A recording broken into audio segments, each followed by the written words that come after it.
guess which spider's on your cock just by the feeling.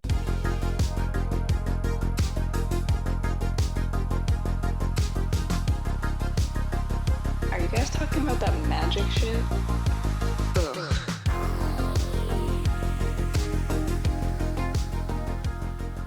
Welcome back, everybody, to the Hard Part Podcast, where the hardest part is substance, right? Yeah, keeping it fresh. Keeping it fresh. Up to date, if you will. Keeping up with current times of everything between sets and new cards coming out and new keywords and everything like that. Ugh, and not just talking about Final Fantasy every time. Because that's all it is right now. There's so much to Final Fantasy. You know, I saw something really refreshing the other day. There was another YouTuber that was talking about the product, and they were very much anti. They were like, you know what? To hell with all this Final Fantasy. I wanted it, but at the end of the day, I don't have $1,000 for a collector's booster box. So much, yeah. So I'm just gonna start pre-ordering. What's the next one? Edge of Eternities? Edge of Eternities, yeah. Yeah, Yep. I looked up when we were editing last week's podcast because we mentioned the price of a box, and I said it was $900. When I took the screenshot, it was down to $799. Watch out! So $200 off for a limited time. It was also pretty funny because I don't know if you saw the part with the Sky Sovereign where I literally said everything wrong on the card, and so I called myself out on it and said, all of this was wrong. No, I did not catch that. That's Every hilarious. Every single thing I said about that card was 100% incorrect. That's funny. Literally everything about it. Well, that's the thing, though, sometimes is like, and I think that's the part about being a Magic player that's not really talked about is like a lot of us, especially that have been playing for 20 plus years, when we got involved, if you were a really good Magic player, you knew every card. Yeah, because it was easy to know every card, but now there's like 800 to 1,000 cards in a set. Yeah, and not only that, but they just crank sets out like they're just falling off the line at this point. Not only that, but with Universes Beyond, we now no longer are like tied to, we've got to build an exciting story. We just figure out how another universe works into Magic at this point. Yeah. Yep, no, I agree with that. And like, it's just so crazy to me that we've moved into kind of those segments of we have Universes Beyond, and now to know every card is almost impossible. Oh yeah, no, there are people gave up out on there that, super years geniuses. ago. Yeah, there's super geniuses that just know every card. I know since I've been back into it again. Oh, my hip hurts. Since I now know like the newer sets and stuff, I know like all the cards in the new sets because I'm like very heavily back into it again. And I don't think that's going to stop, especially now that we're doing this. Yeah, right? yeah, of course. I'm constantly looking Breathe at cards magic. all the time. The deck that I'm building right now, the one that we're discussing that we're still keeping under wraps because it's going to be funny when we finally announce it. Like I was remembering cards. The deck's code name is Shingen. Yeah. Yeah. That's funny. Right? That's the one? No, I'm thinking about the false god.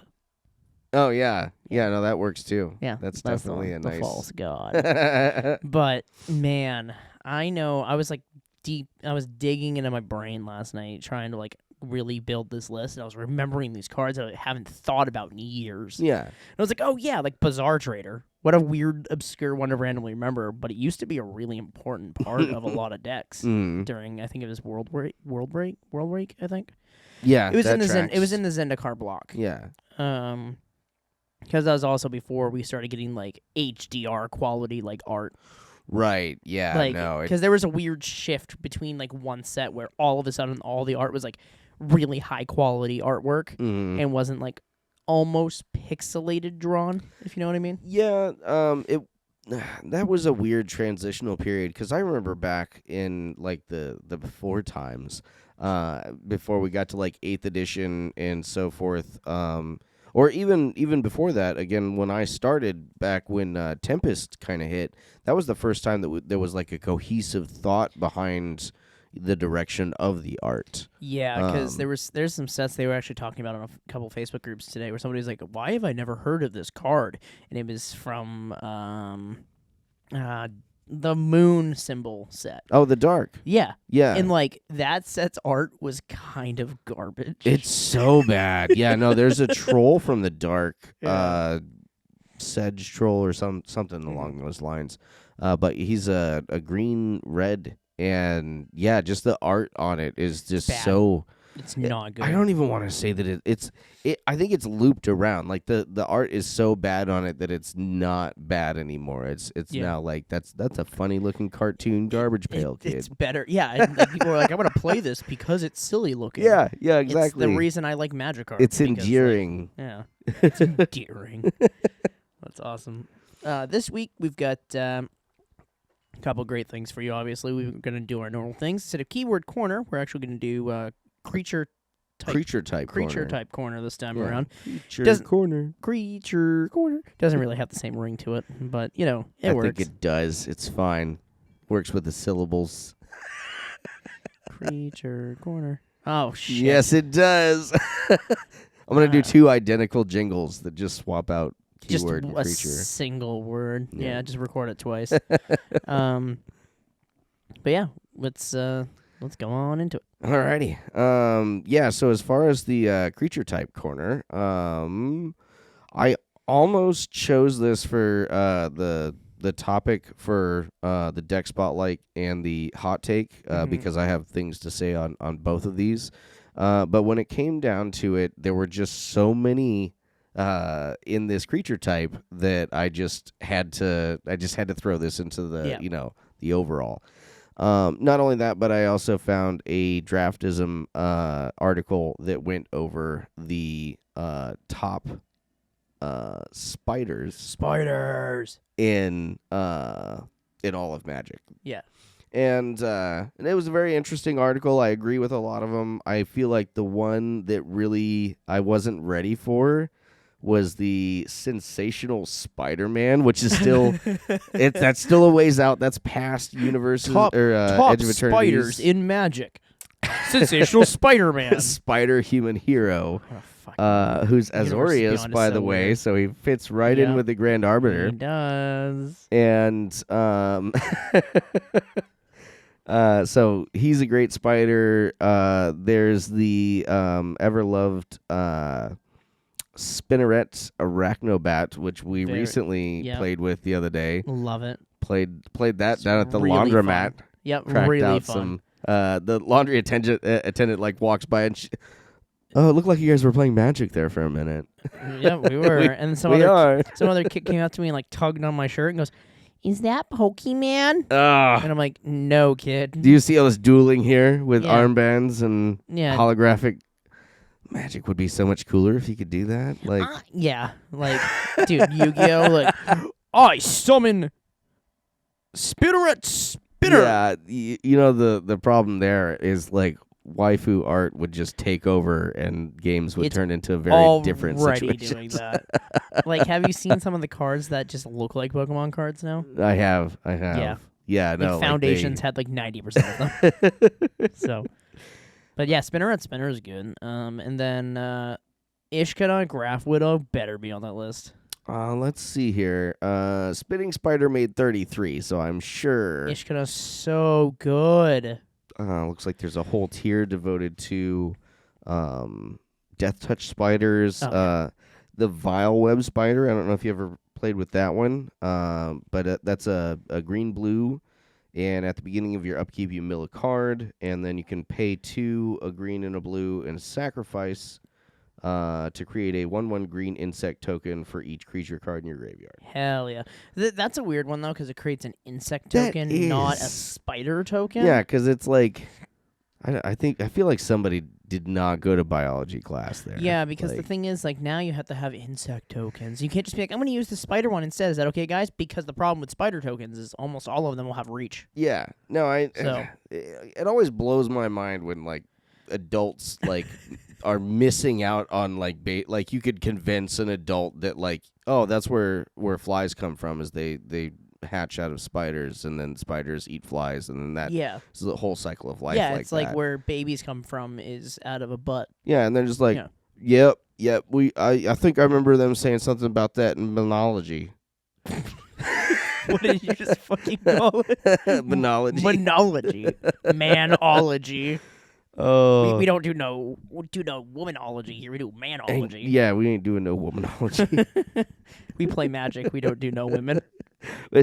I really feel like at that point, though, like if you're that far into monology and so forth, that reading in general and Magic is a real cutoff for you. Reading is way too much. I've had so many. I've taught like dozens of kids to play Magic, and that's actually where Thomas, my son, learned to read. Is he was hanging out with me and my buddy. Yeah, we're playing Magic, and he's like, "Can I play?" And I'm like, "You have to learn how. You can't play this game without knowing how to read.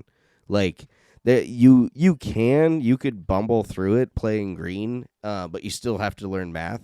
And then at that point, you don't really know what's in your hand, and you can't really do anything beyond play creatures. Yeah, like I am bad at math, so that part of Magic I'm really bad at. But reading the card explains the card. And if you can't read the card, then you have to have somebody standing over you telling you what's in your hand. But yeah, no, so reading is very important, and that is weird that it makes insects, though. I don't like that. Yeah, no. Do not like that. Flavor fail. Llanowar Green Widow? Yeah, that's one I haven't heard before. I think that one. Let me guess. It's Llanowar. It creates mana? I'm just really curious, because like usually when you hear Llanowar, it's gonna create mana. 4/3 reach, trample, 7 and a green domain. Holy shit. Return it from your graveyard to the battlefield tapped. It gains if a permanent would leave the battlefield, exile it instead. It costs 1 less to activate for each basic land type. No? Yeah. No, it's just a spider from Llanowar, apparently. Maybe you should eat an elf first, and then you can... That's where like morph comes into play. Yeah. Morph things. I actually watched a video last night about like this guy makes decks. Like basically he made a vehicle deck that morphs with creatures, but because vehicles only become vehicles when you crew them. Right. But he basically made it so they stay vehicles while they're morphed. So you basically have this eldritch abomination of a vehicle all the time. So like you can just like morph a spider into that, and then just keep spider legs on your cars. Is there any morph spiders? That'd be so I know of, cool. but that would make sense. That would make sense. Yeah, that'd be kind of fucking nifty. It morphed and turned into an insect. Butterfly.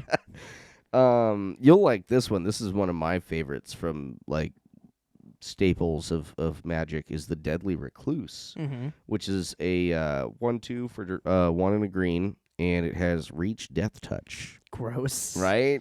Gross. Right. So, yeah, Death Touch is good even dragons fear its silken strands. I love that, dude. Is that the quote on it? That's so good. Even dragons fear its silken strands. Penumbra Spider, that's a fun one. I like the Penumbra cycle of they were just green creatures that when they died they made basically something. Yeah, a black version of themselves. I'm really excited that you're naming all these cards. The editor is going to love having to pull them all up.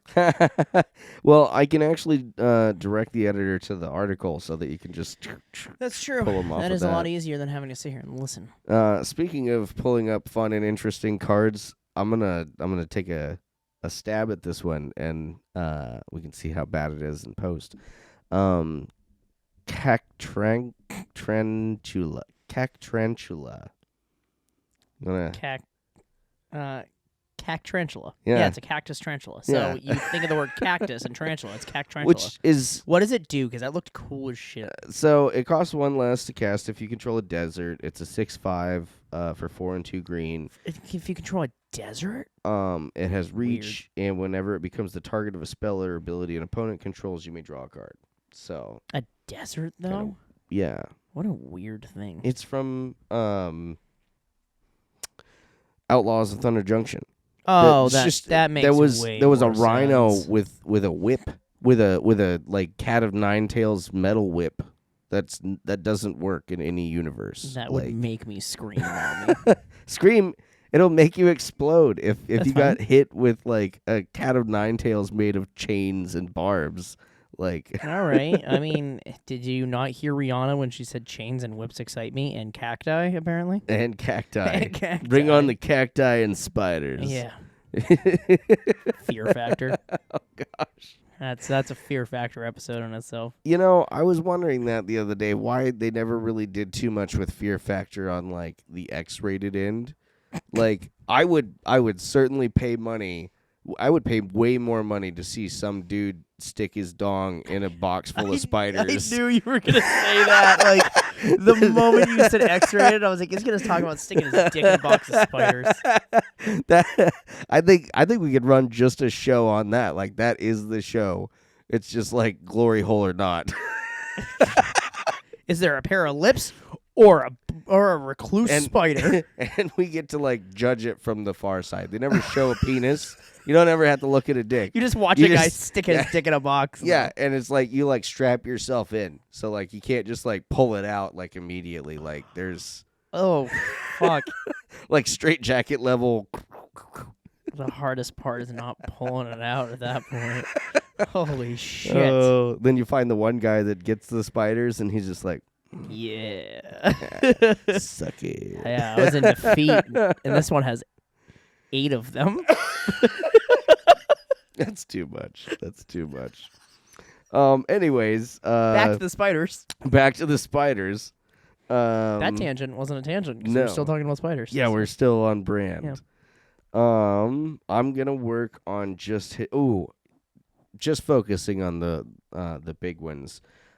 Twitching Doll was a newer one that I'm not sure if you're familiar with. Twitching Doll is so weird. That is such a beautiful spider mana yes, rock. it is. Because it is a spider, Yep. it makes mana, and it makes spiders. It's also the creepiest fucking art. It is so... It's so weird. creepy. Yeah.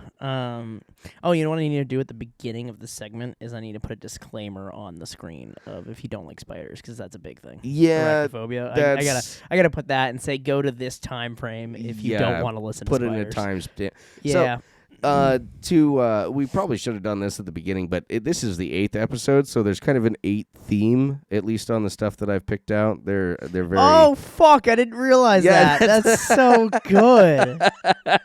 I won't do that for everyone. I can't wait to do that for the 984th. Well, I was gonna say I was really just trying to get as far away from Final Fantasy as possible. This and is what's pretty far. This is pretty far. This is closer dick to in the a Spiderbox. Take that, Cloud. This is a different spider boxer than I'm used to. Yeah. That's we could call it that too. That'd be hilarious. The name of the deck is Spider Boxer? No, the name of the show is Spiderboxer. Spider Boxer. That's so funny. You Can know, you it guess sounds, which spider's on your cock it just by the sounds feeling? crazy here, but what we need to do is we need to recognize the market and just learn some Japanese, because this would be a show in Japan. Like, I think I could take this to the right producer in Japan, and they'd be like, they'd either be like, "Oh yeah, that's on Tuesday nights at 5," or they'll be like, "Why have we not thought of that?" Like, Sweetheart, what's spider in Japanese? You don't know? You know, as the person who knows more Japanese than any white person I know, that surprises me that you don't know what spider is in Spider-san. Spider.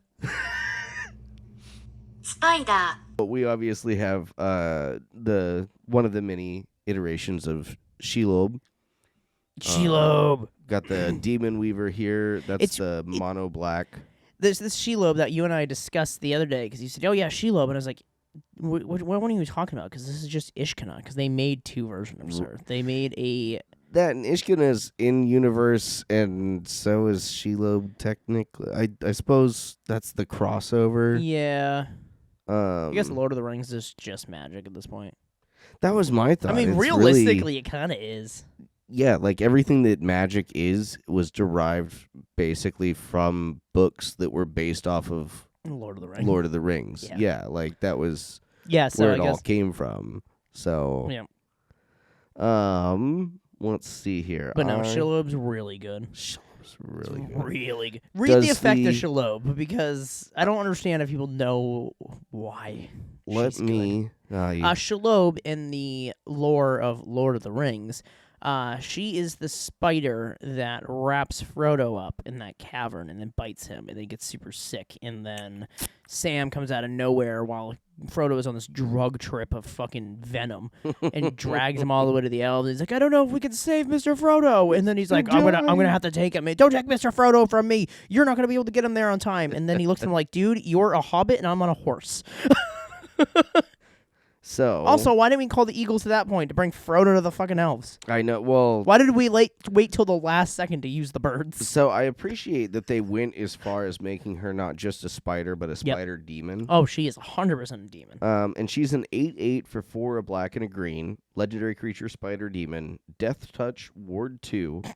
Other spiders you control have death touch and ward 2, which I think is where she's really. That makes her the commander, So, in my opinion. We talked last week about commanders that are kill on sight exclusively if the commander by themselves is good. This one. That's a kill on sight. This one. That is a kill on sight, good by itself. The 8/8 alone, that's 3 attacks. 8/8 3 attacks, ward and that's 2. 21 damage. Yeah, ward 8/8 2, ward 2. Death the, touch. The ward 2 is She's scary. a tank. Yeah.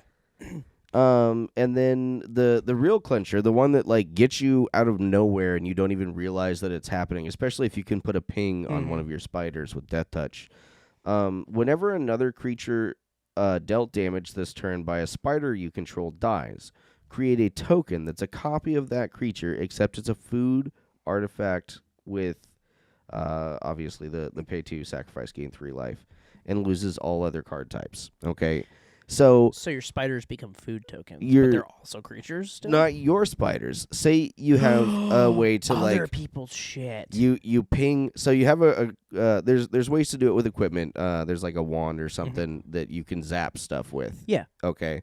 If that spider has death touch, then you zap stuff from across the board. You don't even have to enter combat. You pop somebody's, say, Shieldred. Okay. Yep. Shieldred dies, goes to the graveyard. You get a token copy of Shieldred who has the same passive effects that she does. But it's good because it has food token stuff. Because Right. if somebody tries to kill it, you can just sack it for food. You can sack her. You can sack it for life. And it's a food artifact token. So, Which adds to food tokens. but it's and stuff. not a creature anymore. Oh, So creature removal doesn't do shit for it. That's so weird. You're now in the artifact removal territory. Yeah. So it's That's weird. And again, you can just what's his name? Not Bolus. Niv Mizzet. Mm-hmm. The one that pings whenever you draw a card. Yes. Yep. Boom. That's another Ping it, beautiful yep. one that like if that's just it's basically an artifact that gives you the abilities of the creature. It's That's really so weird. yeah, and it comes out of nowhere. You don't realize That's almost some the of the scariest. possibilities. That's almost as scary as there's a lot of decks happening right now. I've noticed this trend moving where people are like, you can steal your opponent's commander Yep. and hold on to it forever. Yep. And I'm like, One of the best ways that you can mess up somebody's like ability to cast their commander is to steal it. it's just to take the... 'Cause As soon as it hits the board, you steal it, and then you lock it. Yup. Yeah. Yup. The next one is really kind of interesting, and I like this one on the unique build end. I forgot about this one earlier when we were talking about spider decks. Mm-hmm. Thantis the Warweaver is a 5/5 for 3 in Jund. So we got black, red, and green. Legendary creature spider, vigilance, reach. All creatures attack each combat if able. Whenever a creature attacks you or a planeswalker you control, put a +1/+1 counter on Thantis with the Warweaver. So somebody's playing goblins, they've got to attack. If they attack you, then you get to put a buttload of token or +1/+1 counters on your 5/5 vigilance reach guy. And then spiders are notorious for not just being 1/1s, like ever. Yeah. So against goblins, you're pretty much just like, gonna eat them. all right. That's why I've wanted to build a spider deck, is because I play, unfortunately, I play a lot of, like, I like tokens and I like a lot of, like, quick Yeah. things. I'm a very big turn 3 person. I Mhm. like having a good board state, and my curve usually sits around 3 in every deck I play. Yeah. So that's why the deck we're building right now is kind of weird, because the curve is, like, 5. And I'm like, ugh. It is. But it is. there's ways to get things out faster. And then same thing with, like, the spiders are a little bit higher cost, but the thing is they all, like, formulate really well together Mhm. and get you the board state that I like in a smaller curve deck and a higher Yes. curve. So There are ways that we can curve that out at more of a turn 3. yeah, we still have like 20 cards. but we can we'll add have it to- anyway. We'll have to put about 10 cards worth of free mana into it. Mhm. So, which isn't a bad idea. It No. really, especially once it gets out what this deck does, there's not going to be a lot of people that want to let that continue resolving. I So really hope we can get this, because the thing is, if we do this this will right, be the trollish this deck. will be, and it could be CEDH too if we do it right. Yeah. Like, Yep. But no, I want to build a spider deck, and I always have wanted to, because there is a lot of spiders. Yeah. Yeah. No, that You can was literally throw every spider in the deck and have spider tribal without anything else. I have an insect deck, and I kind of, there's a couple of spiders in there, but they're insect type spiders, which again is just, it blows my mind. Just go to pay attention to school. Like, Yeah, spiders are not insects; they are arachnids. yeah, very very different in many respects. Completely different. One of them helps keep your house clean of insects. Yeah, The others spiders are very insects. helpful. The other ones are the pest. I saw a Facebook post, actually, because I want to have a jumping spider terrarium really bad, because jumping spiders are the most intelligent spiders, and they're really, like, they remember faces, and, like, there's one in her car, and she tried to give these kids like $20 to kill it, and they wouldn't. So it's just been living in her car, and so what she's been doing is she's been doing the Q-tip water method, where you Okay. put water on a Q-tip and you give it to them, and they drink off the Q-tip and stuff. Mhm. And she's been doing that, and the spiders have grown significantly, and it's still living in her car. And every time she gets in the car, it does the whole like arm thing of like, "Hey, I'm happy to see you." Hey, I'm here. Yeah, like, and she's like, every once in a while he'll like spook me because he'll come out of nowhere, but most of the time he sits on the dashboard when I'm driving around and just puts his arms up and just has fun. Hell yeah. Yeah, Hell that's what they're known for, They're- is that kind of connection. Jumping spiders are really cool. Unfortunately, cute. they're one of the few spiders that I've been bit by. That's so weird, because they barely bite anything. They do, but I definitely just like, I was younger, and I would pick up anything. I was also, go figure, bitten by or stung by a hornet one time, because I was like, look at that cool looking blue color, and I just picked it up, and it's a hornet, so it's not gonna like try and fly off, because who the hell would pick it up? And I'd watch Even it just, the hornet's like, probably like, stab what me. the fuck? Yeah. But the jumping spider was really cool because he was a decent size, Yeah. buddy. And the one thing I remembered is that, like, it was the first time that I had been bitten by a spider, and like it didn't do anything. There was no redness. There wasn't even really a It's puncture. like 2 days But later I that it does. I felt that. Yeah. That was like a bite Yeah. on my finger. And most of all of the other spider bites that I'd ever gotten, like, I got them without realizing they were You happening. just don't know. But yeah, no, jumping spiders are pretty cool. The only problem that I have with jumping spiders is obviously the Trauma. no, the jumping. I They love do jump. Oh, and yeah, they they do. will jump at you. Yeah. Like Yeah, but jumping spiders, they literally do that whole thing. And people are like, oh, they're putting their arms up and they're dancing. It's cute. Once they get to know a person enough, because they remember faces, and they're Right. the only arachnid that can remember faces. And so because of that, they get excited at the people that they see. So they put the arms up thing because they're like, I want you to pick me up. Like, I'm excited to see you. yeah. Like, that's a thing it That's actually hilarious. does. And they're one of the smallest spiders. Like, there's tarantulas 6 times the size of them Oh yeah. that are dumb as a brick. Oh yeah. No, and this I'm tiny not little a thing's huge like, hi, I remember you. tarantulas are they're fine enough. I don't mind them like as a pet. I would not own I a want tarantula one so personally. bad, but I know somebody in my house who will not let me have a tarantula. Yeah, no, like you come home and the scorpion's gone out of the cage, and you just don't hang your feet off the bed until you find it.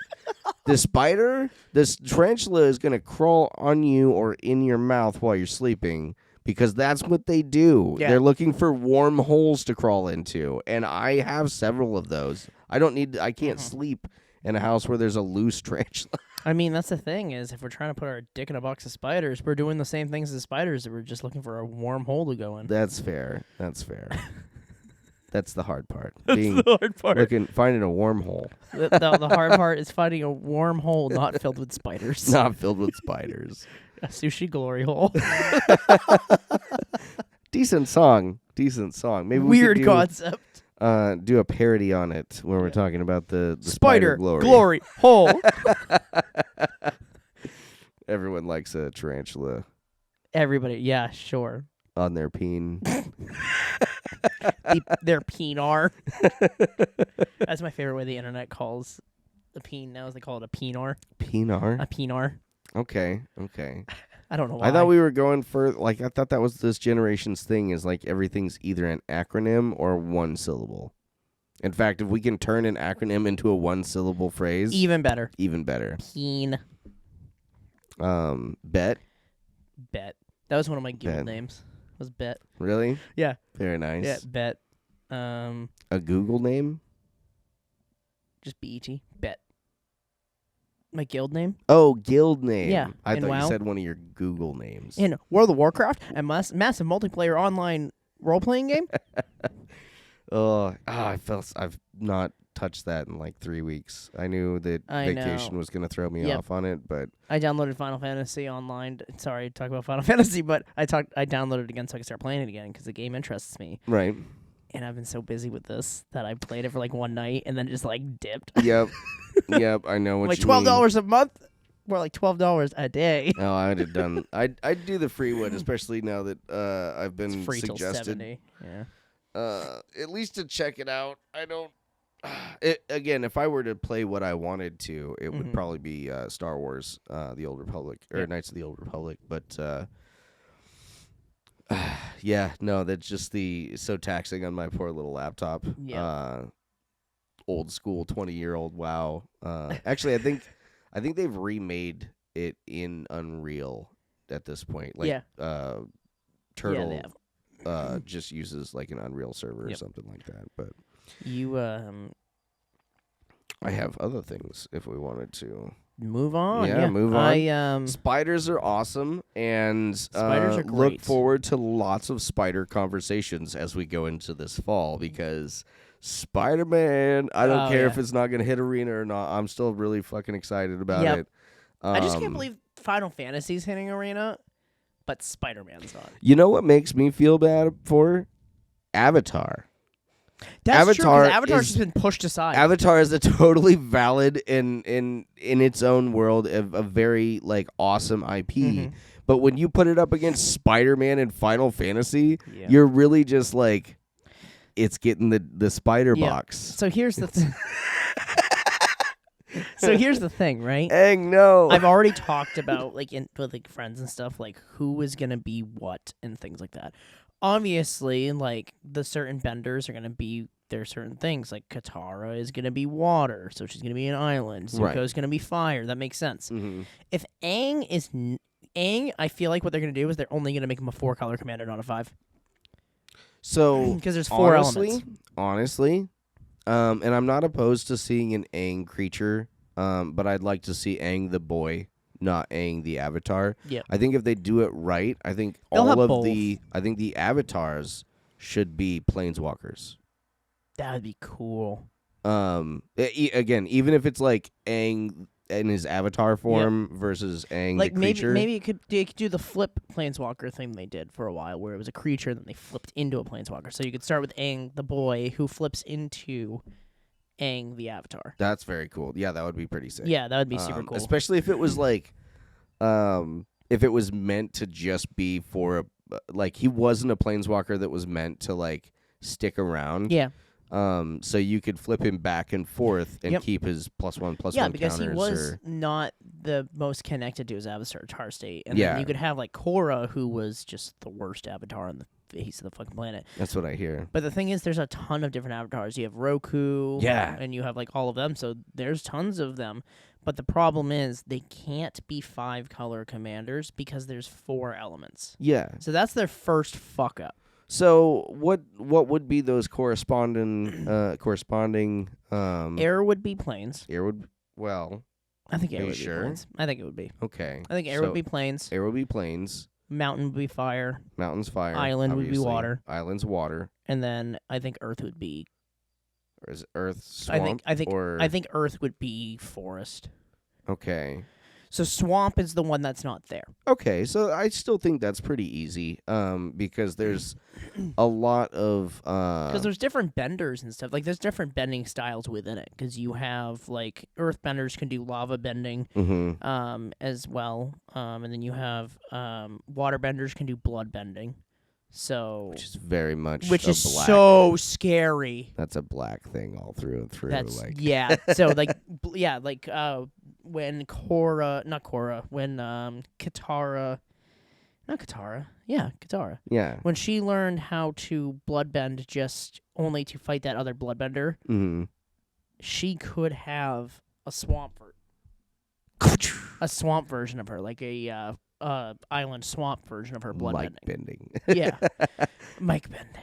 But yeah, no, I like that. metal bending is a thing too. So you can have artifact creature benders, Right. because there's metal benders. So maybe black we could just focus on like the more evil characters, because there's plenty of what's his name, the uncle.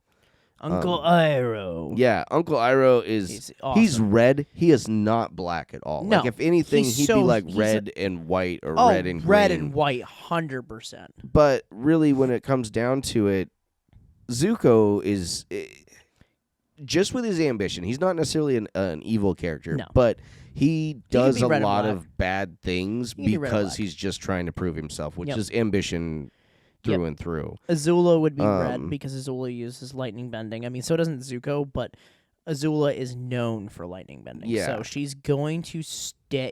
Her card could even be something like, when it comes into play, she shocks something, Mm-hmm. because that's a very Azula thing. Yep. Right? Poor Sokka.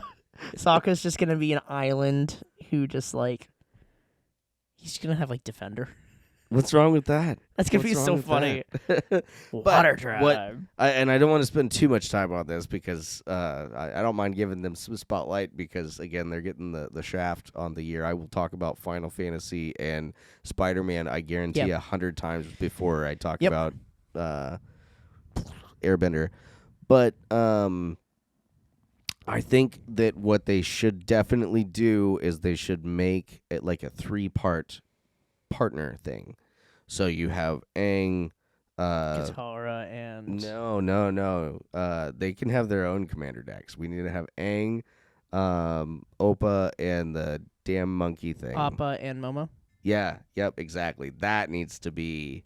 That's a partner trio. Yeah, that'd be cool. Like Because the thing is, Appa's a mount. in In the Legend of Korra series, there's a lot of vehicles. okay, So her deck could be vehicle based, right? nice. Because you have her, and then you have the new team avatar. So that could be kind of vehicle based.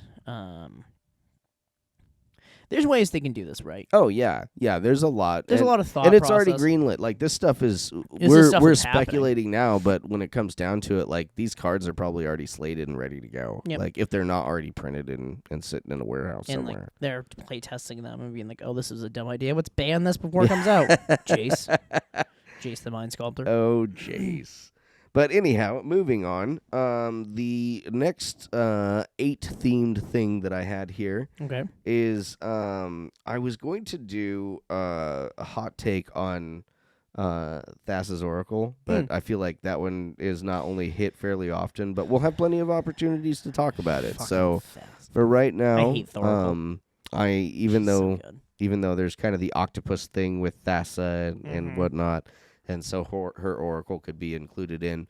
I decided to go with Mr. Krabs, whose crabs are also, well, I suppose they're technically 10 digits with the Yeah. claws, but come on, those aren't legs, those are arms. Okay, they got hands. They have hands. The and legs they are just throw them. pointy. Yeah. Yeah, they've got hands and they know how to use them. So the discussion here is basically that, like many of these secret layers that we've had recently, the card choice was lazy at best Yeah. and negligently so at its worst. Yep.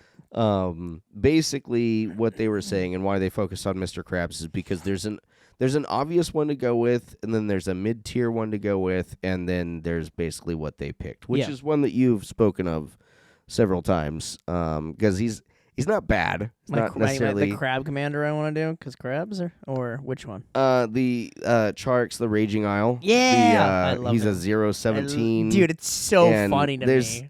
There's just so many moving parts to that, and I feel like it's not really. The reason I like the Raging Isle, though, is the 17 toughness specifically, because it's really annoying to get rid of. It is, but it's also in a color that doesn't make use of that very much. True. White and green, Selesnya specifically, make a lot of use of dealing damage with their toughness. And if that's your commander, then you're locked out of those colors. Yeah. The best that blue really does is what it has stapled on it, which is it can kill it. If you have 18 islands on the field and you drop this bad boy, he dies as a static effect. Yep. Which is a weird kind of thing when it comes to like the flavor and but anyhow, the real one that they thought that he should be based on was the character from the movie, the Dungeons and Dragons movie, the new one with Chris Pine. Yep. The bad guy from that, the rogue. Yes. I had him here just a moment ago. There he is. Forge Neverwinter Forge. Charlatan. Yep. Okay. Now, aside from the obvious human rogue, and there could be an argument that Mr. Krabs isn't really a bad guy. But he's money hungry, so he's basically a pirate. He is greed. He is which is what Forge was in the movie. He was greedy. Human rogue. Yeah, but greed through and through. Yeah. He has he's a 2/4 with menace. Ward, sacrifice a creature, so he's not super easy to hit at that point. And then he gets +2/+0 for each treasure you control. That's a Mr. Krabs thing. Money. Yeah, that's a and the treasure tokens could have been money. It could have been the money. And whenever one or more players sacrifice one or more creatures, you create a tapped treasure token. This ability triggers only once each turn. Yeah, so that's Mr. Krabs. I understand the fact they wanted to keep the flavor of the crab subtype, right? Right. But how much is lost in that? A lot is lost. You know? I would have bitten that bullet all day. Be like, okay, I guess Mr. Krabs is a human now. Yeah. Because look at the other commanders. We got Joda. We got Toxrill. Who's to say that we couldn't? Right? Yeah, Toxrill. Even Patrick was good. Dude, Patrick was a smart choice because he's an idiot. So he makes was. Sense. But like they point out in this rant here, Patrick was another really lazy choice because they still could have made him something. There's enough other vanilla creatures that cost a fair amount that they could have just done or an actual starfish. We have starfish, we do have starfish.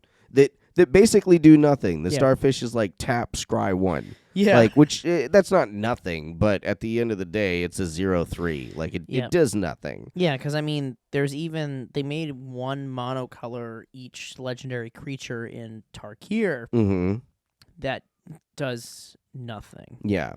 Was it Tarkir? No, I think it was Aether Drift. It's either Aether Drift or Tarkir. But remember, because they have all of them. They have the... I wasn't really up on Aether Drift. They have the blue... the blue Kraken type. They have a black lizard. But there's one of each color, basically. And they literally just do nothing. They're just legendary creatures that have good power and toughness and do nothing. Oh, you know what? I might have seen one of those. One of them's a crocodile. Crocodile, that's the one that I saw. Yeah. I saw that, and for a half second I got a Yargle feeling, and I was like, he's just not Yargle. Yep. But that's the thing is, you could have made him the red one of those. Yeah. And he still would have done nothing, but at least had power and toughness, so it's something. And again, we're talking about the people who make the game, and I understand that they have people that they have to answer to and whatnot. But let's say they just went ahead and reprinted him as the other character that I spoke of, the Forge guy, and then at the end they just put on the creature type line, just put crab on it. Human rogue crab. Yeah, they literally make this fucking game. They can put any subtype they want on people. tell me that putting crab onto the human rogue is now going to make that something that just breaks all of CEDH. It won't. Absolutely not. No, what breaks CEDH is the card Embiggen. Embiggen breaks CEDH. Oh, gosh. And they're just like, yeah, no, that's legal. Gets +1/+1 for every creature type in the game. And, again, just... for each creature type that the creature you're putting on it has. So what you do is you basically put it on a changeling, which is every creature type, which gives it like 300-something power. Right. Well, you can't... Oh, yeah, you have to take away Bushwag from the creature type. You have to take away Bushwag. That's a nice So there's a little weird feat. step. You have to, like, get rid of Bushwag. Then you basically re-add it, but it doesn't count as Bushwag, so it allows you to copy all of them. Right. But now you have to go through, and if you don't know what it is off the top of your head, you have to go through to Wizards' website with the official rules on it and count out every single which creature somebody type. did already, but the problem with that is that list is continuously growing. Yeah, so your best bet is ChatGPT and hope that it's right. Yeah, so like that's like you were saying, like adding crab to the end won't break the game because crab's already a subtype. Super flavorful, and nobody would have been like, "What? Yep. Why did you do that?" And so and again. I know that there's some weird licensing stuff because of Hasbro, but you can't tell me that they don't have full control over being able to print D&D licensed shit. Right? It's a Universes Beyond, but it's their IP. Yeah. So that's the thing is like I haven't purchased enough of the D&D set, but the problem is there are actually cards from it that I need now. Yeah. And I was looking through the set and I was like, and there's that's actually not some a really cheap set either. It is there's, not. There's a lot it's of kind value of a hard set to packed find. into those. Like if you open up like an ancient copper dragon or like an ancient silver, any of those, you're like rich. Yep. They're worth a ton, and it's because they're just ancient copper dragon's a baller, man. They're that really one is good just dragons. so good. Yeah, fucking dragons. They're appropriately costed too, though. They're like $7 to drop, so it's not like. I do like the fact that they are making an in-universe version of all of the D&D ones that they released as like a limited thing. Because it was kind of bullshit to release the movie people in a limited set and be like, you can't get these anymore. Yep. And like that. But again, it's crazy because that was nuts. That's their stuff. And the thing is, they were all really good too. Yeah. Yeah, so those commanders were like very limited. So if you have them, that turns into that whole money game thing where I have a better commander than you now because I have the money to buy this commander that was very limited. Yep. Which is my issue when it comes to like the competitive end of like CEDH and why I think why I believe so heavily in proxies. Now I don't think that you should be able to like put stuff in there that will like rise to the top of your deck or something like that. Like obviously some level of standardization and adherence has to be in order, but at the same time, if you have a black core card that's, just the same as that $2,000 card and you want to just like play competitively, I don't think that should stop you. Yeah, I don't think there it's should like when be you're building a paywall into commander that. deck, you want to have like dual lands and stuff, right? But some of them can be expensive. Like, so just put normal lands in for now. Yeah, and it sucks that you don't have the dual option, but guess what? You can still just make the deck. Like that's what I'm going to do with Corona because a lot of the dual lands I need are fucking editing. Now they know who it is. Oh, that's true. It's okay. No, that's okay because now I can do this. Just bleep it. Yeah. Jen Gataxias. It's really funny because they stopped doing that. Did they really? Yeah, I started watching some videos and they're just swearing and stuff. And they're not. So that's a difference between which ones are monetized and which ones aren't. They're monetized ones again. So Magic's a really weird thing since it's a children's card game. If you're lumped in with that in YouTube, that's why it's like no, this is not for children on every one of my videos. Yeah, but you'll get YouTube will like tag us with it probably down the line. They'll be, Magic content? Yeah, that's for children. No, it's not. I know, not this one. Have you seen the mommies on these cards? Talking about dicks and spider boxes and so forth. That's not for children. No. That's nightmare inducing. Do you know what's another Spider Boxer Children's Edition? You know what's another like Universes Beyond thing they could do? Resident Evil. They absolutely could. Oh yeah, 100%. Like Resident Evil, 100%. Yeah, no, that would just like fit right into Innistrad. There you go. Yep. What if? Oh, that would be kind of fun to do. Since there's kind of the city thing going with it. What if there was like a spot where the Omen Path crossed over between Innistrad and Ravnica? Yeah, And we've got like yeah. zombies pouring through and like abominations That'd be coming cool. over into Ravnica. Yeah, that'd be sweet as fuck. Right? That'd be cool. That'd be pretty rad. But Oh, well, I'll tell you what. I'll run through mine real quick because I almost considered changing it up because after I had picked it, because there was a nice segue because what's his name? Skrelv, Skrelv, Defector Might, which first off, I'm a huge lore fan. I love a great story, and Magic is great at being able to like tell a story within just a card. Okay.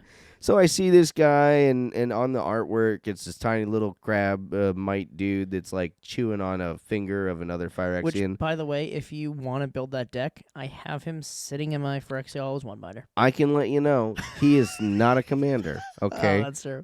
I'm sure that there are some things that you can do with him, but there are so many freaking working parts in this thing that it's not. Oh, wait, when they made Plankton, he wasn't a legendary? No, this is a legendary. Oh. Yes, Skrelv he's a legendary Phyrexian Mite. Oh, okay. Legendary I just wanna make artifact sure. creature Phyrexian Mite.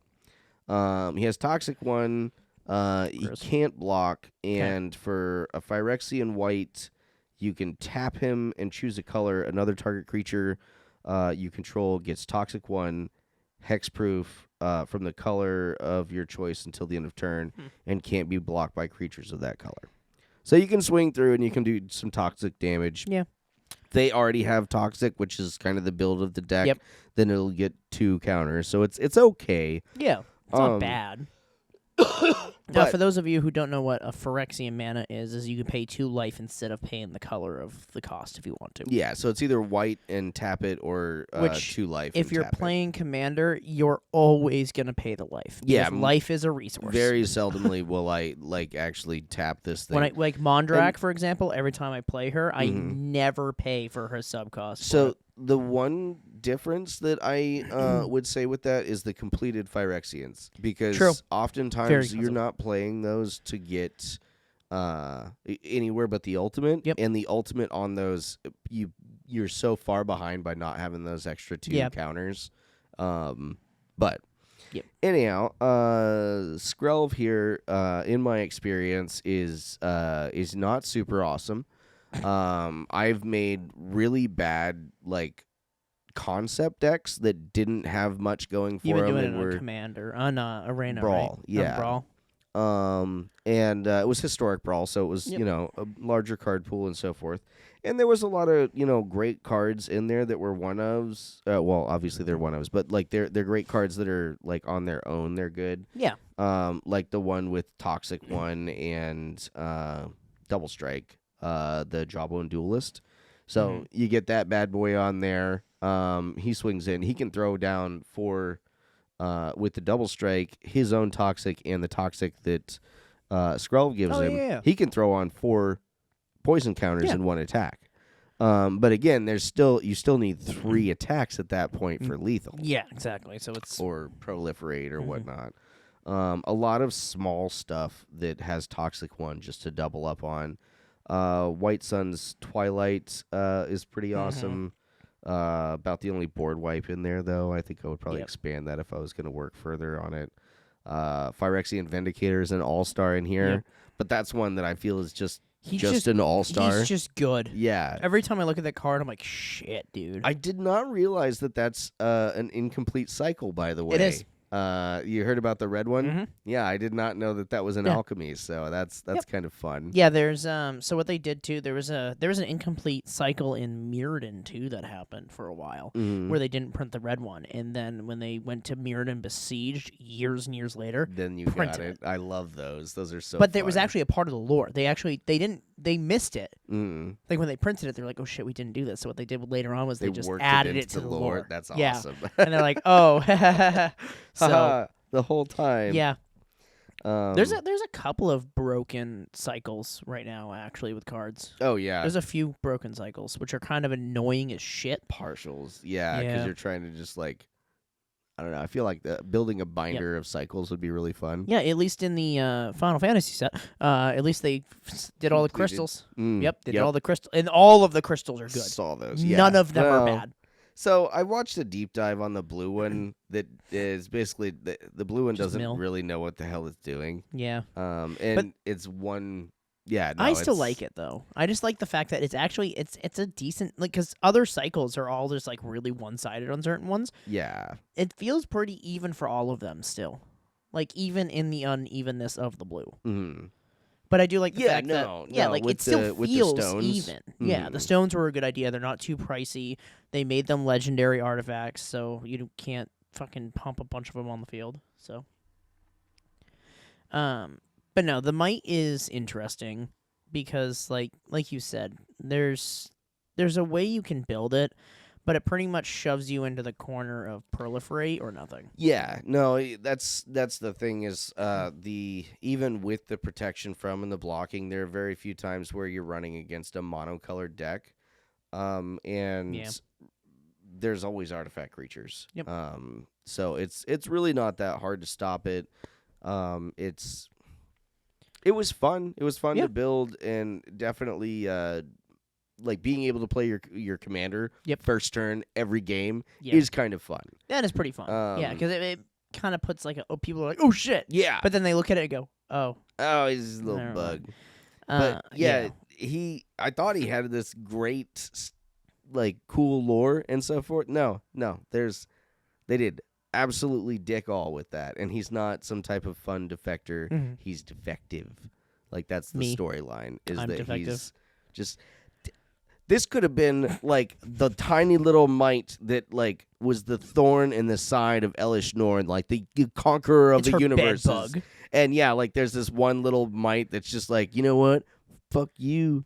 I'm gonna bite your finger, bitch. Yeah. And like, yeah, maybe he every died night like slapping immediately. herself in bed, like that fuck. That was his story, to like just bite the big bad one time and then get smashed. Yep. But that's a story. That's better than just being defective. Yeah, he's just a defective little guy, and he disclaimer: being defective is completely okay because I am too. He dodges the discard bin every round, and that's what makes him so cool, is that he doesn't get recycled. And it's like, you know what else doesn't get recycled? Mere Battlesphere. That's cool as shit. Mere Battlesphere. He could have been the heart of the Mere Battlesphere. Mere Battlesphere. I haven't looked into the lore of it, but I need to because what a weird thing. Oh yeah. It's just literally a sphere. Of mirrors. I guarantee you, it came from Critters. I guarantee. It's just so weird because like Mirror are just the reason why I like Urtet. You guys hear me talk about it all the time. I'm so sorry, but like I like them because I like how they look. Yeah. Right. It's like when you look at a frog and go, yeah, they were right. That motherfucker's a frog. Yep. You look at this and go, yeah, that motherfucker's a mirror. Yep, that's a mirror. I saw a YouTube video of it. One of the comments because they were talking about Urtet because the guy called it a mire. Oh, great, a third way to say mirror. It's got 3 letters. Come on, three guys. Fucking letters. One vowel. Y-R. And it's mirror. Y. It's the one that's sometimes a vowel. Yeah, like mirror. It's not mire. I mean, yeah, M-Y is my. Just like hit it with the hard Y and yar. Yep, throw your hands in the mire. Mire. Like, that's not how that works. My deck spotlight, I wanted to bring up, is in... I changed my mind from the beginning of it because you brought up your brawl deck. I'm going to bring up what I'm building in Arena right now. Oh, yeah, for sure. I'm building a Heir Apparent deck. Yes. Heir Apparent. Who's the commander? That's Heir Apparent. I'm doing Standard. Playing him Standard. Oh, is it the red white one? Yes. The red white rabbit? Is it red white? I think it's red white. Which Standard one? Yeah, because I'm not playing Commander with it. I'm playing Standard. Oh, yeah. Okay, actual I standard. gotcha. You're playing Standard. I'm with it. playing Sorry, I thought you were playing Brawl. No, actual Standard. So, Heir Apparent. Mono white is mono white. No, I'm doing green white with it. Green white. Yep, I'm doing green white. Ugh. So it's because there's that. So basically, Heir Apparent is one of my favorite subtypes, which we talked about in the Final Fantasy one, where you can have any number of them. And I like it. The reason I found out why I like it is because Magic's all about the rules. And Magic's all about the fact that things that are on the card break the standard formatting rules, depending on what it is. Right. Like, this breaks the Commander rule because you can only have one of each card, but on the card it says you can have as many of them as you can, so it breaks commander rule. Right, yeah. So you're not just breaking the standard 4 of rule, but the full the full thing. You can take this to a singleton deck and then Yep, same thing, and that's why I like the whole you can have as many of them as you want. Right. It's an interesting take on the fact that card rules oversee format rules. So Heir Apparent is when it enters, you create a number of rabbits, 1/1 rabbits, equal to the amount of Heir Apparents you have on the field. So the first one, you don't get anything. Second one, you get 1. Third one, you get 2. And you just keep doing that. Which I think is, can we just say flavor win there? Yeah. That's Fucking like I rabbits. love the fact that the first one doesn't necessarily give you, but after the first one, once they start stacking up, Yeah, you get that little like bunny train running out there of like it gets out of control quick. Let me tell you, it's pretty insane. And Heir Apparent, I run 8 of them, so I run double the amount of the 4. Right. Because I don't want too many of them, right? Because you want them to be a presence, but that you don't want to have 36 of them in a deck. Running those as like the 36, Yep. or like half of your deck. It's not the worst idea, but at the same time, you need to have ways to funnel them. Yeah, really if somebody again Maelstrom pulses you twice at the right time, then you're basically rebuilding your army halfway through the game, which is not going to work out. Yep. And then I play a lot of creatures that allow me. Hey, look, my iPad's finally turning on. An hour later. But then I play a lot of the other rabbits, like Head of the Household, which when you play her, she creates 2/1/1 rabbits. You play a bunch of other rabbits that basically create rabbits. Right. Then you play rabbits that there's a green rabbit that when you, I think it's when it enters the battlefield, select rabbit gets +1/+0 for every other rabbit on the field already. You run the old carrot cake? Yeah, dude, carrot cake's Fuck so yeah. good. I know. The first time I So saw that, I was good. like, that's okay. And then, No, it's very good. 2 rabbit tokens later Yeah. and a 3-point life gain for what, 6 mana altogether? But no. And it's a freaking carrot cake. It's a carrot cake. Flavor-wise, great. Tastes delicious. Then there is the legendary rabbit that basically just helped you pump out and strengthen up rabbits. I don't remember his name. Insert card here. But the deck itself it's a token deck, right? That's all it is. You're just trying to pump out more things faster than they can do in standard. And standard is all about the faster you can get to the end game, the faster you can win. I know that you're working with limited wild cards and so forth at this point, but do you have plans to Mondrak that bad boy up at all, or okay? And then I put Banner of Kingship. Elspeth. Yep, I put Banner of Kingship in it. I want to put Elspeth in it, right? Because then it also makes them angel rabbits. Angelic rabbits. Angelic rabbits. Hell yeah. Just throw a holy cow in there for good measure. What a funny fucking card. Holy Farm. Yep. E-I-E-I-O. Yep. But no, Heir Apparent it's a great card, honestly. Great card. I really like the flavor of them. But the problem with all these cards that say you can have any number of them, they're $5 a piece. Yeah, and they get like, pricey quick. And that's the flat amount too. Like every single one of them that does that is $5. They don't raise them or lower them, and it seems like everybody went $5 is good. Although I think there's a weird thing with that where the foils are actually not worth as much. They're not. The foils are like not. $3 or something. They're like less. that. Yeah, which doesn't make sense to me. I guess you also don't want 36 Pringled cards. Yeah, that can be problematic. Yeah, can you just reach into a Pringle can? Ugh. I have them on my list of 100 sponsors that I'm reaching out to. Pringles. Yeah. So we can, because hey, what do you and Magic have in common? Pringles. Yep. We'll get the curl. The curl's on you, my friend. Curls on you, my friend. Yep. That's how I should open it. Is just some guy just sitting there like pumping iron. Like, what are you doing? I'm just curling up, getting ready for some magic. I'm gonna play with foils. Unsleeved, so you can see the Pringle. You just like snap into a Pringle. Yeah.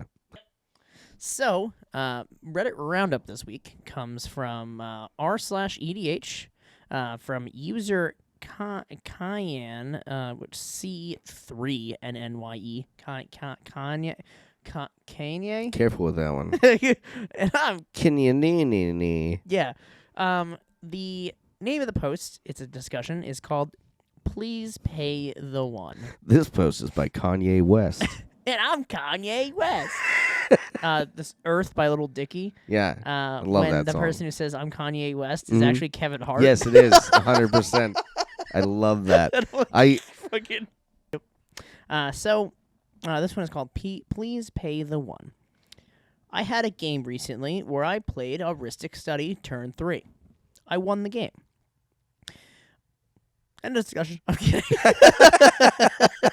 That's pretty much Heuristic Study. All right, that's it. Oh. I was actually honestly extremely baffled when everyone at the table said, I'm never going to pay so you don't have to ask. Even when they had leftover mana that they wouldn't or couldn't do anything with. I just didn't understand. I must have drawn at least 3 to 5 cards per turn cycle. That was the most value I've gotten out of that card in a very, very long time. By mid-game, my hand had at least 20 cards in it, and because of Reliquary Tower I got to keep all those cards. It wasn't until the end of the game where one of the other players decided to pay 1. But at this point, it was too late because I had already like a quarter of my deck in my hand and was able to answer to everything.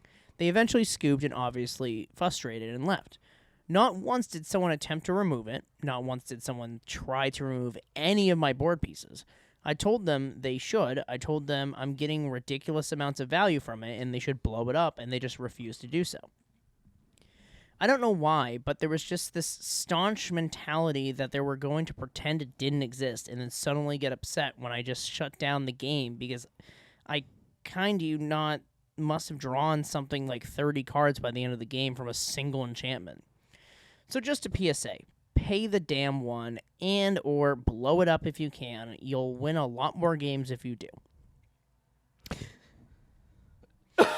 So paying the one is the reason why it's so frustrating. Okay, much like the real nasty in Commander and so forth in Magic is there's a tier. The bottom tier is counter Magic. Okay, and counter Magic is frustrating because we came to play cards.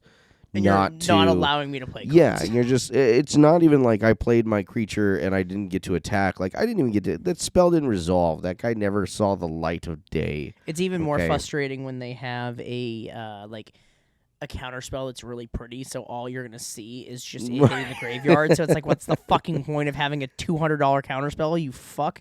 And the paying the one, paying the two, that falls in number 2, which is just, you are playing Magic, but it's annoying. Yeah, it's so annoying. The triggers, the number of times that you have to just like make a decision as to whether or not you're going to deny yourself resources or give your opponent resources. Like, those are the two options that you get. You playing my Judge deck and you countering all my shit every time. I was like, oh, I might be able to finally get ahead. And you're like, counter this. You can't do that because I have this. And I'm like, fuck, dude. Because, again, we're just sitting there drawing cards at that point, speculating on... just back and forth. That's all it was. I literally wasn't playing anything because I'm like, well, he's got untapped mana, so I guess I'm just going to sit here and fucking draw. Yeah, and every time that you didn't cast something, I got to keep a counter spell so that I had a stockpile of 3 by the end. Yeah, so you have to think, okay, what thing am I going to sacrifice so I can get something out? What 3 spells do I have to cast now in order to be play able to this resolve one spell? something? Yeah, how much mana do I have to waste to pay this 2 mana spell? Oh, I have to spend 12 mana for this 2 mana spell at this point? And even if there was a situation or two where the other players, they weren't or didn't use that mana or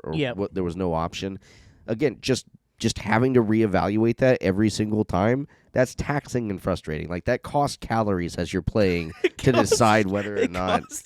It does. You have to do equations in your brain to decide whether or not that's going to be beneficial to you. And then the top one, which I'm not going to focus on, but I'm not going to leave it incomplete, is when you take other people's Magic and play that. Tegrid, taking the new Crotus or whatever his name is. Taking other people's shit to play their own shit against them. That makes me mad. Because I'm like, give me my fucking deck. Tiny Bones isn't the worst because it's almost like pulling out of your graveyard because you got to discard it first, and I have to cast it with mana. Yeah, whatever. If you play my graveyard, I'm the idiot not exiling my graveyard. Yeah. Whatever. But yeah, playing other people's Magic that's the top tier. That's when you really piss people off. So if you see something in a game that's like, why are people so upset about this? It's because you're taking their stuff and you're playing their Magic. Yeah. But yeah, the repetition, the constantly, do you pay the 1? Do you pay the 2? Do you pay?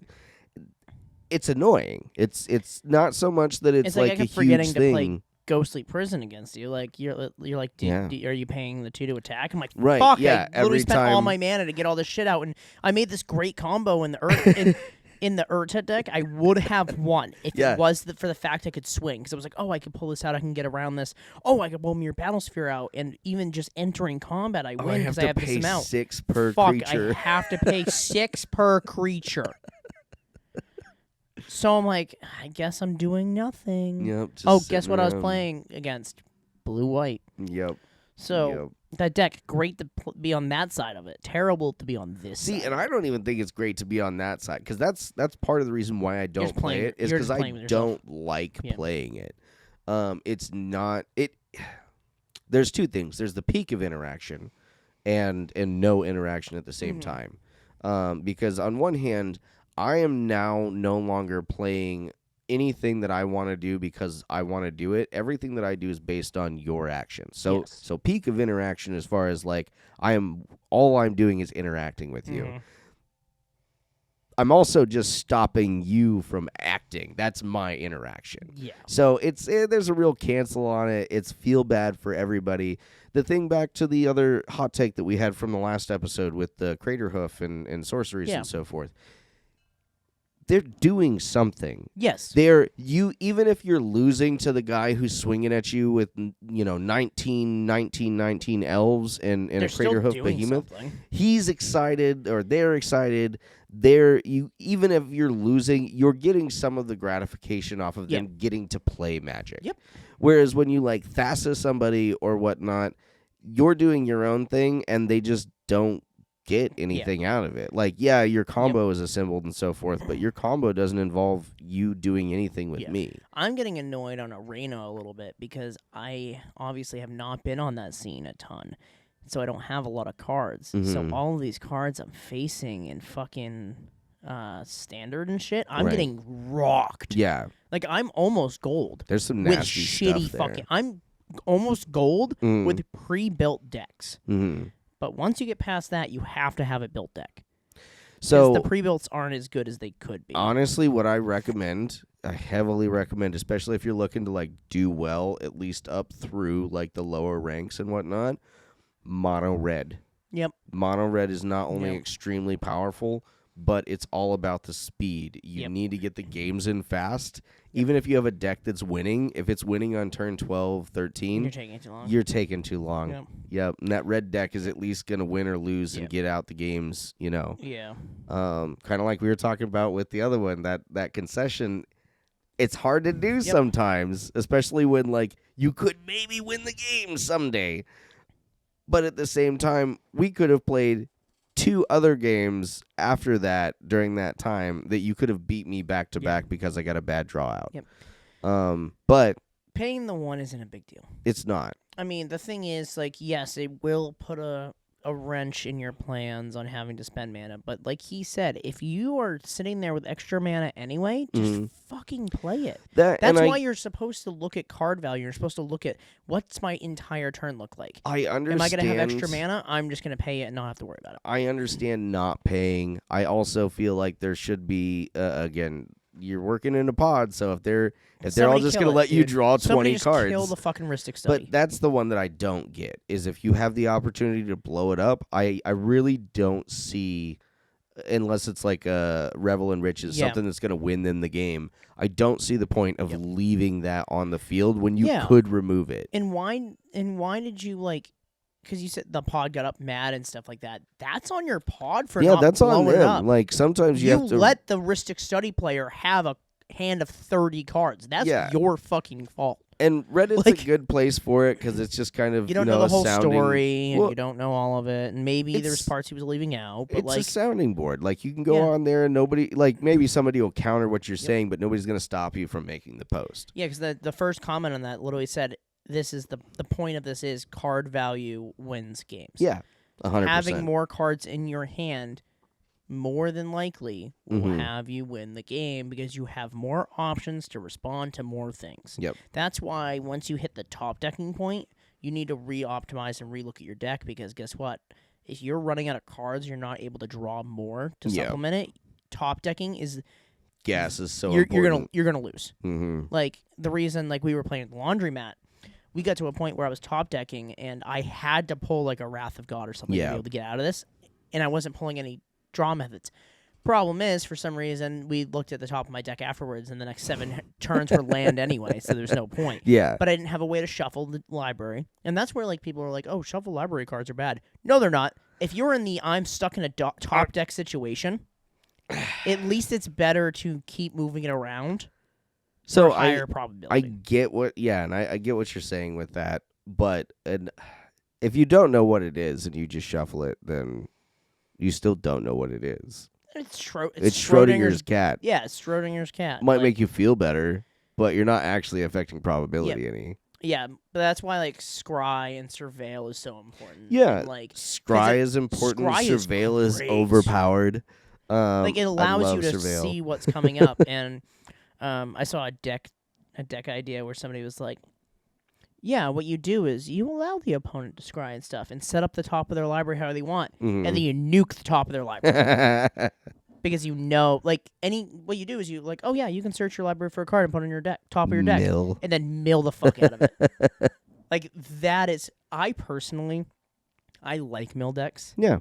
I'm a big fan of them. I like being able to kill somebody with their own library. That's kind of funny to me. Like, oh, you have to go to draw for turn, and you can't because there's nothing there. Have fun. So I have a love-hate. In standard in 1v1, I think that it's a very valid method. Very valid because Um, like if you remove their ability to play cards and you get rid of their win conditions, you win. There's also Commander, always it's fucking annoying. there's also always a gamble that you take when you play in standard a mill deck, because if you fight or if you go against something with any kind of graveyard synergy, You're done. you just boosted them through the roof. So you have Like- to mill them faster than their synergy hits. Yeah, And or that- have exile graveyard Yes. abilities or whatnot. Yeah, there's the best combo you can do is a mill deck that you also have an enchantment that instead of going to the graveyard goes to exile. Yeah, So yeah. you mill to exile Ley instead. Line of the Void. Fucking disgusting. Milling to exile is so annoying. Who is the There's a planeswalker that does it. It's one of the uncommon planeswalkers from War of the Spark. Yeah. Where the -2 is, or the -1 is, you mill 2 cards and then exile their graveyard, like as part of the mill. See, that's really Yeah, good. Because yeah. then you're constantly getting rid of that. Mm-hmm. And that's where mill is really strong at that point, and you don't have to worry about playing against black with mill because you're exiling. Yeah. And unless they can pull out the cards in the graveyard faster than you can exile it, you're done. Yup. And I really like that. Like, that's why one of my commander deck ideas is a mill deck. It's that 3-cost blue guy. I don't remember his Is it name. 3 blue? Yeah, I think it's Oh, 3 blue. yeah, I know the one you're talking about. Yeah. Yeah, the one from Duskmorn. Yeah, fucking Yeah. silly as hell. It's a great. Yeah, I Silly think as that hell. you should Voltron the hell out of that guy. Because Literally he's Voltron the shit out of him and then just mill. he's like a 10-4 for 4 Yeah. for 3 or 4 mana Yeah. or something like that. Yep, and his whole thing is just mill. Yeah, Like, and it's like, he's unblockable. yeah, it's a disgusting mill too. Mm-hmm. So, but the problem is, once again, that It's really is slow. That it's slow, but the thing is, it's still a kill on sight commander because by himself is really good. I don't know that I would have to see the rest of the pod Yeah. before I'd be worried about that. Yeah. But that's just me. I tend to run a lot of graveyard synergy. I don't Oh, I know. especially on I'm fully fucking aware of that, and it's one of those things where I never grew up playing against a lot of graveyard synergy. it's an I grew extension up- of your hand. Yeah, Like there's yeah, so I grew many up playing like against mill and like green. yeah. Like, green was the big, like, especially Zendikar, The right? big bad. Zendikar, when I first got into, like, really heavy playing Standard and, like, Friday Night Magics and, like, drafts, green.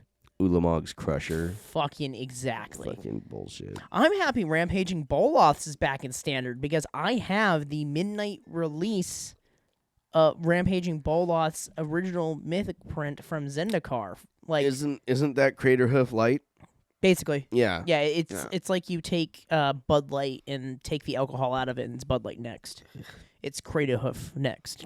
It's basically all it is, but it's still good. Like, Rampaging Boloths is a good card, and I lost to it super heavy against my Heir Apparent because guess what? Green walks over fucking token decks like it doesn't true. exist. That's very true. It's the elephant and the mouse, except the elephant's not scared of the mouse. It just goes, oh wait, I am bigger. That and so this is Selesnian rabbits. Selesnian rabbits, yeah. Okay. Yep. It's Selesnian rabbits. I wonder where's your removal sitting on that? Like, what kind of do you run? Any? I do like arrests and stuff. I basically I lock their shit out. Okay, that's fair. Pacify. Yeah. Because Pacify is always going to be in Standard for some reason. Like, all the some time. variation there. Yeah. No, but like the actual Pacify is in Standard right now because of Foundations. Nice. Foundations brought a lot of shit back in. Pacify's been power crept out, from what I hear. I can't believe there's one that does that and like Scries 2 or something like that. I can't believe that. Like, I know because you said Final Fantasy's everywhere. The things that Final Fantasy is bringing back into Standard is scary. Yeah. It's very scary. I'm interested in the fact that it's things I was annoyed about when they first came out and was like, oh, I'm so happy these are cycling out. Dark Confidant coming out was really cool, but I think that it's so weird that like it should be a boogeyman, but it's coming out into such a pool of power that it's like, will it even be relevant? Yep. Yeah, the fact that like there's things like Soul Ring being in Standard. Is it? No, it's not. I'm 90% sure it's going to be in Standard. Oh yeah, because it's like around the corner. Wow, I think that needs a review. If that is a Signet, true, like, Arcane Signet's fine. Yeah, but Soul Ring because it taps for one color of your commander, which you can't have That's true. in. But like, it's just there's some things that shouldn't be allowed back into Standard, and they're like, we're gonna print this in Standard. Yeah. All the mass board wipes are Standard. Everyone. All those. Every single one. I love board wipes in Standard. I ran a brawl deck. I should remake that at some point. I forget who the commander was, but I want to say it was a 5-color, just so that I could run every possible board wipe that I could get my hands on. And it was it was just Supreme Verdict and like it was just the commander and All Is Dust. Yeah, a bunch of fucking board wipes. And also, if you don't play All Is Dust in every single commander deck you own, you are absolutely wrong. Oh, I don't. Dude, All Is Dust is so free. No, yes and no. Usually at that point, if I've got to restart the game again, I might as well just restart the game. Yeah. At least, like I have an insect deck that I run with Azoni. Not a spider deck, but an insect deck. An insect deck. Kay. Yeah, and this thing, those are 6 legs. So yeah, and Dick in an insect box isn't as good as Dick in a spider box. Yeah, not really. What if we had those hornets from Japan? Oh, the fucking murder hornets? Yeah, there's just like, you know which one it is because you got to like open the box real quick to pop it in there. Like, that, I think they would like eat your penis. I don't think that's just like a sting you or something like that. Like they're just going to like... They'd look at it and go, what is that Pinar looking at me with his one eye? Pinar, everyone. Pinar is going to get me. Pinar buffet. Yeah. So the last thing that I had this round was, again, sticking with the 8s, I was like, you know what? 8/8, the octopus thing is kind of a thing, but at the same time, octopus as a creature type within Magic isn't very big. They did the inclusion with the whole octopuses, right? Octopi. Octopuses? No, it's I believe of Greek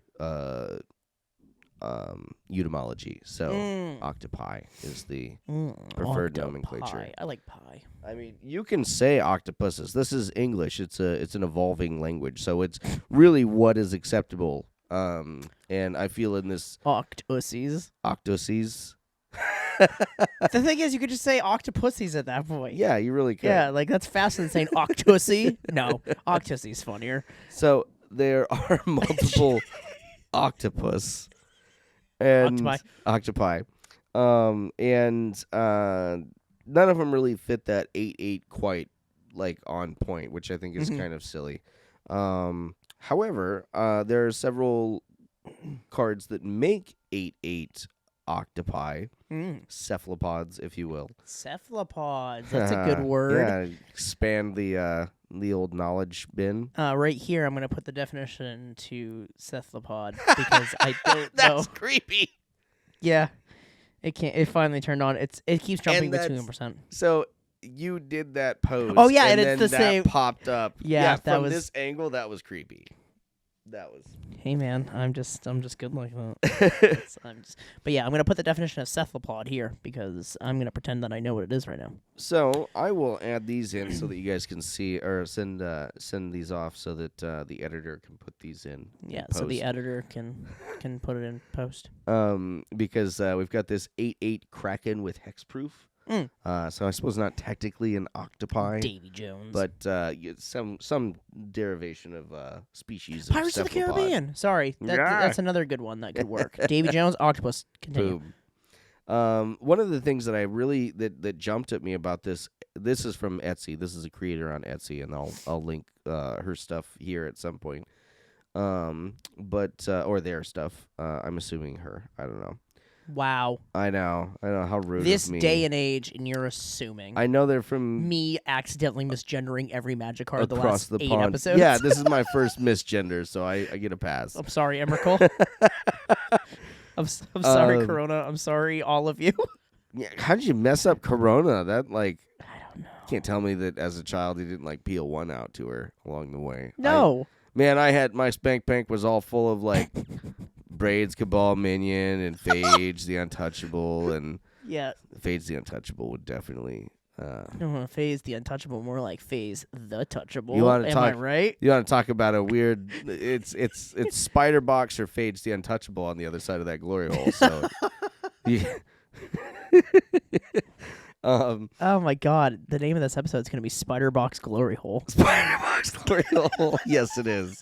Yes, it is. It's going to be Spiderbox Glory Hole. That's the name of the episode. So, what I really like about these particular custom tokens is the backs, which you'll notice is a pretty nifty Black Lotus. I like that. Those are cool. But yeah, she does they do a bunch of we've got insect tokens. There is an octopus. Mm-hmm. Oh, look at that feller. Oh god, that's so cute. Oh. But yeah, there's a whole bunch of them on here that tokens are really cool. cool. That's the thing is there's Magic players like I hate proxies.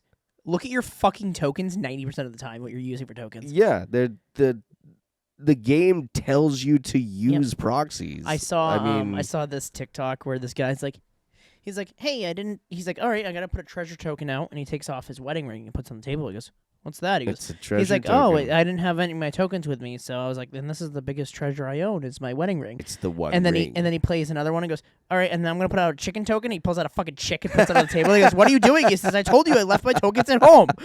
That's hilarious. But I have a chicken. Yeah, he has a chicken. Brought my chicken with me. A whole ass chicken. I'm like, okay. Using interesting tokens though is it's a good way for you to it's a good thing for your pod to remember what you have too, because they remember that weird token that you pulled out. So I've like next time I play Swiftfoot Boots, I'm just gonna put a boot on the table. I really need to get those stash tokens yes. for the so there's these tiny little bags of pot basically. Because Tiny Bones, I'm making the Hamburglar. It's Tiny Bones themed food deck. Yep. And he puts literally their stash tokens is what you put on the cards.